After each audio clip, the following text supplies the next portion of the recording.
दोस्तों, कल 26 जनवरी 2023 को हम अपने देश का 73वां गणतंत्र दिवस मनाएंगे। उसकी पूर्व संध्या में आज हम अपने सभी सुनने वालों को एक संबोधन, एक अपना विचार, एक अपनी बात कहना चाहता हूँ। वैसे तो आज़ादी हमको 15 अगस्त 1947 को मिल गई थी, लेकिन इस आज़ादी को बनाए रखने के लिए पहले से ही तैयारी की जा चुकी थी, और वो तैयारी थी संविधान, एक आइन, एक ऐसी व्यवस्था देना जिसके तहत सभी को समान अवसर और एक पूरे देश को एकता के सूत्र में बांधा जा सके। तो 9 दिसंबर 1946 को डॉक्टर सच्चिदानंद सिन्हा के अध्यक्षता में संविधान सभा की पहली बैठक होती है।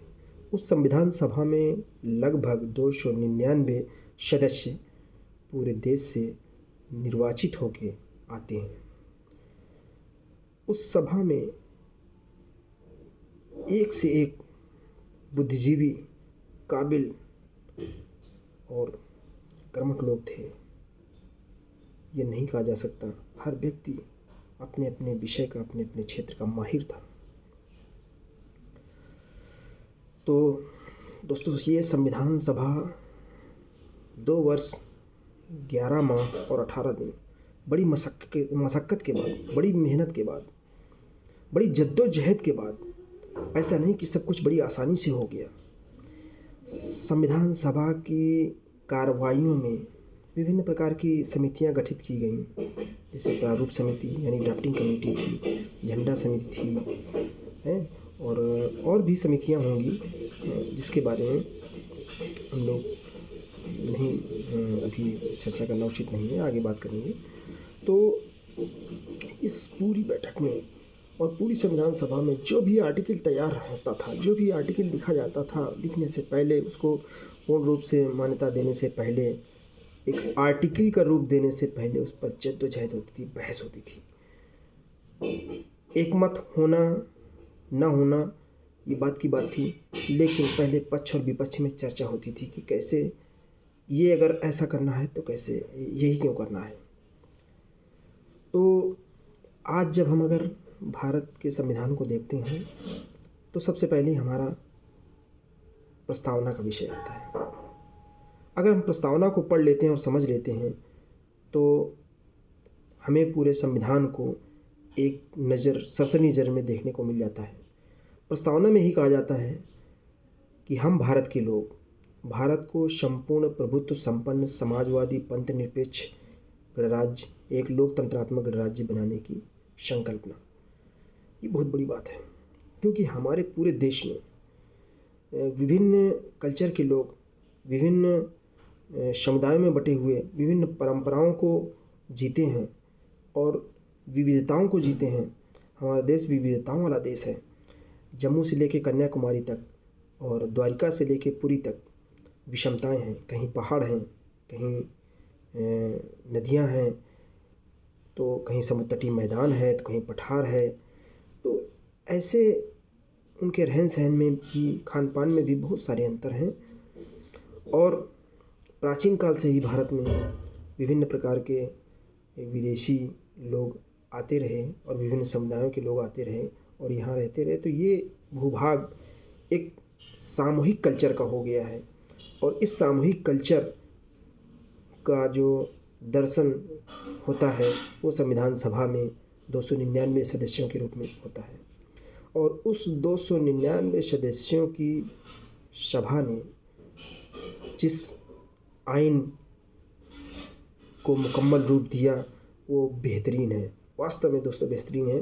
पूरे विश्व के लोकतांत्रिक राज्यों में अपने देश का संविधान लिखित रूप से बहुत बड़ा विशाल संविधान है। कभी कभी ऐसा लगता है कि दोस्तों ये जो संविधान है अपना विशाल है तो क्या सही, अच्छा है, लेकिन जब मैं अपने विचार दे रहा हूँ कि जब मैं सोचता हूँ कि ये संविधान इतना बड़ा क्यों है, तो ये हमें लगता है, मुझे तो जो समझ में आता है, मैं अपनी बात बता रहा हूँ कि विशालता में अच्छाई नहीं है। कहीं न कहीं हमारी समस्याएँ छिपी हुई हैं। जैसे कि कुछ लोग संविधान के बारे में कहते हैं कि ये विभिन्न देशों से कॉपी पेस्ट किया गया है। सही बात है, ब्रिटिश हुकूमत थी, अंग्रेज़ों का शासन था और अंग्रेज़ों के शासन ने भारत शासन अधिनियम 1935 में तक जो बंद बनाए थे, बहुत सारी चीज़ें थी और यहाँ भारत में अपने सांस्कृतिक भेदभाव जो हुआ, भेदभाव का मतलब हमारा सांस्कृतिक जो विभिन्नता थी, उसको सही करने के लिए बहुत सारी चीज़ें थी। जैसे समाज में व्याप्त कुरीतियाँ थीं। विधवा विवाह था, बाल विवाह था, पुनर्विवाह का ना होना था और सती प्रथा। ये ऐसी परंपराएं थी जिसको समाज में कुरीति ही कहा जाएगा। सबसे बड़ा था, आज भी जो आदमी जिस चीज़ का दंश झेलता है वो है कहीं न कहीं भेदभाव। वास्तव में भारतीय समाज में विभिन्न समुदायों में बटा हुआ समाज और उनमें सामुदायिक भेदभाव ये बहुत बड़ा एकता का कारण बनता है। इसी कारण हमारे विदेशी अटैक हुए। तो इन सब चीज़ों में हम नहीं जाएंगे। आज हम बात करते हैं संविधान के बारे में। तो हमारा संविधान हमको बहुत सारे अधिकार देता है। हमें बोलने का, कहीं भी जाने का, घूमने का, अपनी जीविकोपार्जन का, काम करने का और समानता का अधिकार देता है। ये उस समय के बुद्धिजीवी ने सोचा कि हम अपने नागरिकों को कौन कौन से अधिकार देने वाले हैं, उनको कौन कौन सी सहूलियत देने वाले हैं। कि आज़ाद भारत में ऐसा होगा कि व्यक्ति कहीं भी रह सके, कोई भी काम कर सके, उसकी जाति, वंश और जन्म स्थान के नाम पर भेदभाव न किया जा सके। प्रस्तावना में एक आ गया है कि व्यक्ति की गरिमा सबसे ऊपर रखी जाए और व्यक्ति की गरिमा से ऊपर है भारत की एकता और अखंडता। तो इस विभिन्नताओं वाले देश में अब हम 26 जनवरी 1950 को भारत का संविधान लागू होता है और तब से लेके आज तक अगर देखते हैं तो वास्तव में भारतीय संविधान के लागू होने के बाद से और भारत को आज़ादी मिलने के बाद से हमारे देश को पूर्वजों ने, हमारे पुरखों ने बहुत आगे तक लेके आए और आज भी ऐसी उम्मीद है कि सत्तारूढ़ जो भी लोग हैं वो देश को आगे ले जाएं। ऐसा काम नहीं होगा कि देश को किसी भी तरह समस्याओं का सामना करना पड़े। इसमें हमारे सबसे ज़्यादा जागरूक नागरिकों की ज़रूरत है जो धर्म, आस्था और ऐसी परंपराओं को एक साइड में रखकर प्रगतिशील विचारधारा को अपनाएं, जिससे देश आगे बढ़े, लोगों को समान अवसर मिले, लोग एक सूत्र में बंधें, सामाजिक एकता और सामुदायिक सहभागिता और एक साथ आने का, एक साथ रहने का, एक साथ एक विचार का, एक साथ हम शक्ति बन सकते हैं, ना कि बँट के। तो हमारा देश जो है वो विभिन्न प्रकार की अनेकताओं को एकता में समेटता है, एक सूत्र में बांधता है और इसीलिए हमारा संविधान देश का बेहतरीन संविधान है। बड़ा इसलिए हो गया कि सभी लोगों को समेटने के लिए उसमें एक उपबंध दिया गया है, एक ऐसी व्यवस्था दी गई है कि पूरे संविधान में हर एक को किसी न किसी रूप में उसको समेट के लाया गया है, उसके अधिकार संरक्षित किए गए हैं। हमारे संविधान के भाग 3 में मूल अधिकार दिए गए हैं नागरिकों को, बोलने का अधिकार, स्वतंत्रता और रोजगार करने का स्वतंत्रता। पहले ऐसी बहुत सारी विषमताएं थीं, सामुदायिक गैर बराबरी थी, सामाजिक सांस्कृतिक विभिन्नता थी, जिसकी वजह से एक तबका, एक समाज का हिस्सा और आपसी भेदभाव से प्रेरित होते थे। लेकिन इन 74 सालों में गणतंत्र दिवस की समीक्षा इस बात की ज़रूर होनी चाहिए जैसे कि चर्चा में होता है कभी कभी कि संविधान की समीक्षा होनी चाहिए। बात यह है कि समीक्षा संविधान की होनी चाहिए या समीक्षा इस बात की होनी चाहिए कि संविधान को क्या ठीक रूप से लागू किया गया, क्या सारे सच्ची मानसिकता से। जैसा कि डॉक्टर बी आर अम्बेडकर उस समय कहते थे कि संविधान कितना भी अच्छा क्यों ना हो, अगर उसको लागू करने वाले लोग अच्छी मानसिकता के नहीं हैं तो संविधान अंततः गलत साबित होगा। और अगर संविधान, और ये भी कहा कि संविधान कितना भी खराब क्यों ना हो, अगर उसको लागू करने वाले लोगों की मानसिक स्थिति और उनका जो सैद्धांतिक पक्ष, व्यवहारिक पक्ष सकारात्मक है, अमल में लाने वाला है, तो वो संविधान अंततः सही साबित होगा। तो आज इसमें कोई संदेह नहीं है कि हम लोग इस संविधान की बदौलत बहुत बड़ा एक मुकाम हासिल किया है, एक बहुत बड़े देश को इतना आगे लेके आए हैं। लेकिन जिस व्यवस्था के तहत हम संविधान देश को आगे लेके आए हैं, क्या वो व्यवस्था में ही कमी है या हमारे लागू करने में कमी है, इम्प्लीमेंट करने में कमी है? दोस्तों, मेरा विचार जहाँ तक है, कहीं ना कहीं हमारे संविधान को लागू करने में कमी हो रही है। संविधान में कोई कमी नहीं है, प्रस्तावना में ही पता चल जाता है हम भारत के लोग।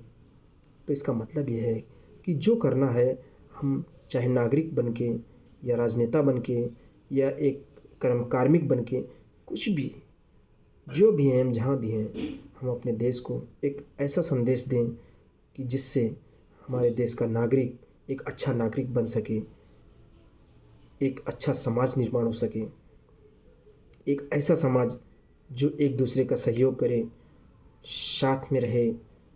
और ये जो अंधभक्त टाइप का जो विचारधारा है, इससे बच के हम प्रगतिशील विचारधारा को अपनाएं और अपने समाज को एक वैज्ञानिक सोच की तरफ ले जाएं। विचारधारा कोई भी हो सकती है, लेकिन वैज्ञानिक होनी चाहिए दोस्तों। एकदम से हम किसी चीज़ को नहीं मान सकते, उसको हम तार्किक ढंग से अपने विचारों में समझें और अपनाएं। अगर वो हमको लगती है कि नहीं ये ठीक है तो ठीक है, अदरवाइज़ हमें लगता है कि ये विचार हमारे लायक नहीं है तो उसको मानने के लिए हमारे ऊपर बाध्यता नहीं होनी चाहिए, जैसा कि आज हो रहा है। किसी चीज़ को, किसी बात को किसी के ऊपर ज़बरदस्ती हम नहीं थोप सकते हैं। जैसे कि संविधान हमें इजाज़त देता है कि धर्म या धार्मिक विचार हमारे निजी मामले हैं। कोई अल्लाह को मानता है, कोई रहीम को मानता है, कोई कबीर को मानता है, कोई बुद्ध को मानता है, कोई गुरु नानक को मानता है।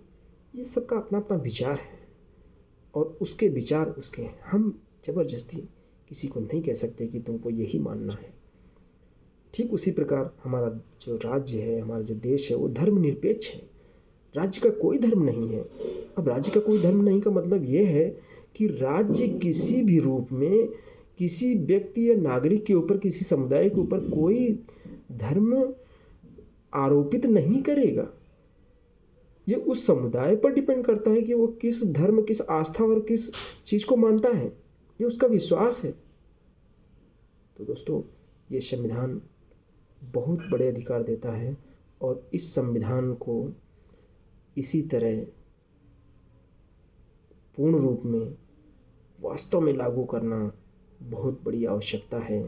शायद कहीं ना कहीं इस संविधान में जो उपबंधित चीज़ें हैं उनको पूर्णतः लागू करने में कहीं ना कहीं अभी खामी है और उसको लागू करना चाहिए।